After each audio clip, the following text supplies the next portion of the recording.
week of Q&A with Coach Tandar. I hope you guys are doing well so far in the week. And we have a great question today, so I'm not going to keep you waiting. Here we go. Kat writes, "Hi Coach T. I just turned 30, and even though at the time it seemed fun and amazing, but after a couple of months, I'm very depressed about getting older. I've lost my motivation, and I'm scared that I will no longer be able to achieve all I had dreamt about. Please help, Kat."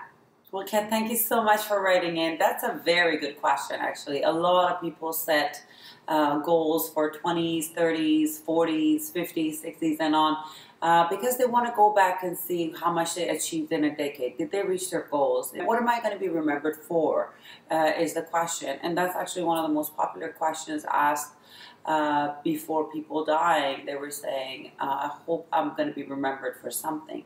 So we want to make our mark on this world. We want to be remembered for the good that we do, for the contribution we give, for the goals that we set and achieve. And here you probably have set goals for yourself for probably getting married, having children, setting up your own business, all the things probably your mother or your grandma, or in terms of men, for their fathers and grandfathers have done. So you want to follow that, but you want to make sure that you don't fall into a cookie cutter goal. Goal maybe not be meant quite for you, and that's why maybe you're feeling off about it. Some goals are there to set, but let's say, for example, you want to have all those. Let's say by 20, some people have their babies. By 25, they get married. By 30, they're divorced and have a great boyfriend and an amazing business.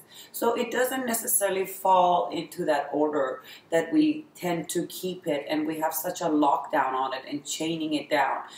It's great to set goals, and it's great for you to have these goals, and it's great for you to look forward to doing them and have your steps to do them.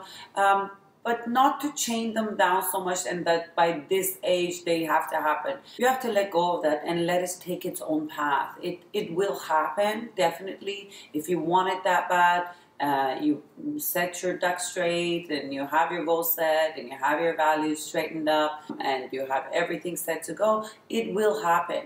So you going back and thinking, wow, I've turned 30, I haven't done much. You have to sit down and write a list about all the things you have done.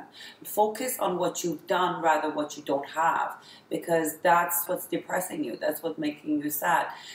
You're looking to see all those benchmarks to see, have I reached this, have I reached that, and none of those might have happened, but a lot of other great things have happened that would lead to that, that has prepared you for that.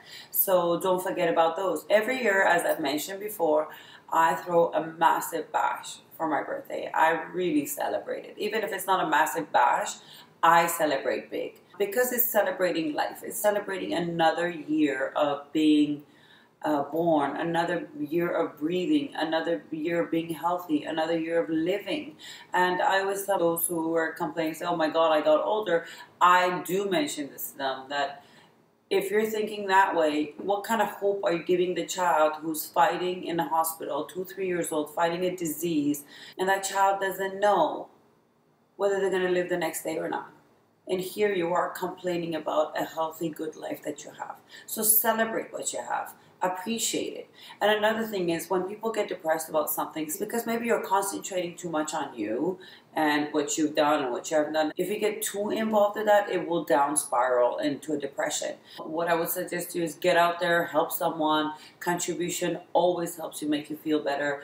Giving out to others helps you grow more, helps you set your goals better. It takes you out of you, and it helps you see more of you than you are than just turning 30 or 40 or 50. You're way more than that, and I'm sure you've achieved a lot more than that. I hope this has been a good A to your Q. And for the rest of you who might have the same concern and questions, please, Kat, do write in. I would love to hear about your progress. Don't forget to sign up for the newsletter. There's more of what you see there. And it's on tandartanavali.com. And I'm looking forward to seeing you all next week. Until then, keep happy and healthy.